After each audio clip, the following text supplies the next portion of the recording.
fans in Hong Kong were outraged, many even booing the players, while Inter Miami played a friendly game against a local team on February 4th. Some fans shouted and asked for refunds of their expensive tickets. The reason? Inter Miami star and international football legend Lionel Messi had been widely advertised to play.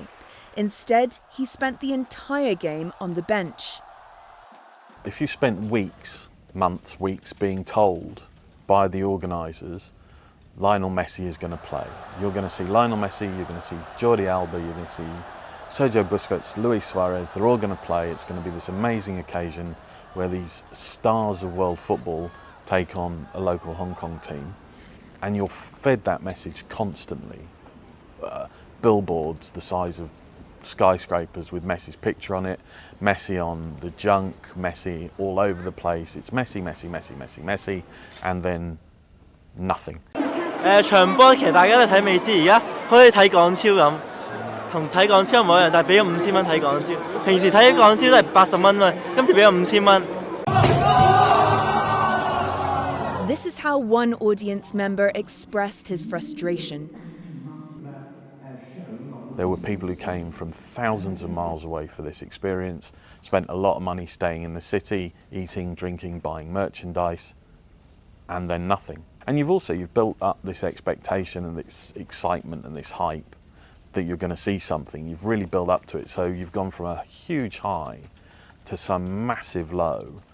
And there's only one way that's going to come out, which is in an anger and disappointment and upset. And, you know, I'm not sure it'll get to the 5 stages of grief because I'm not sure anybody's going to go past anger. How do you bring Messi and Suarez to Hong Kong and not put them on for 80 minutes? It's disappointing. Shame on them. Shame on the organization. They should refund people here. I've been a Messi fan since I was very little, and it really hurt me tonight. I was very excited to see him play. It was going to be my first time ever seeing him play. So I was quite devastated. I knew that since it was preseason he wouldn't play too much, but I thought at least he'd be out there for 20-30 minutes. But to see him not play at all, it was really devastating. And I'm very disappointed, especially since they advertised him a lot for the match.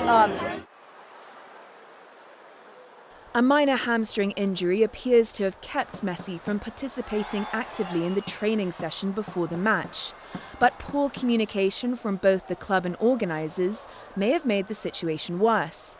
The training session itself was a bit of a shambles. It was supposed to be an hour and a half, lasted about 40 minutes.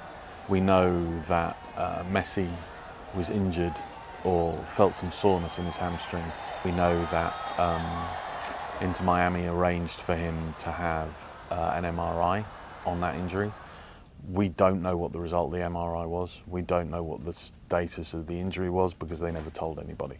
Entendemos la decepción que tiene la gente, les pedimos disculpas, pero ojalá puedan entender que si hubiéramos tenido alguna chance de que jueguen un rato lo hubiéramos hecho, pero corríamos serios riesgos y por eso junto con el cuerpo médico tomamos esta decisión.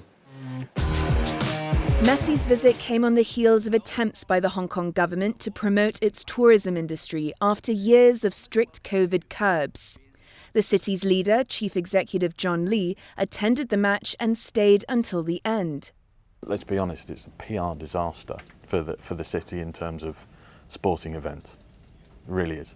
I don't think you can blame Messi much for the situation. Professional athletes get injured, right? Happens all the time. It's not news, but the communication from the organisers, from the club, from everybody concerned with putting the game on, has led to this point. They overhyped it, and they promised something that they probably shouldn't have promised, because you can't promise that people aren't going to get injured. You can't promise that people aren't going to get sick. You can't make these promises, and they did. And they charged a lot of money based on these promises and then didn't deliver any of it. After the game, Inter Miami's co-owner David Beckham went onto the field to thank the fans. But tensions were running high. I don't think it was unprecedented, no. People boo when they don't get their money's worth, when they don't feel like what they've been promised has been delivered. I think it was just unfortunate, and again, it was a result of all the hype.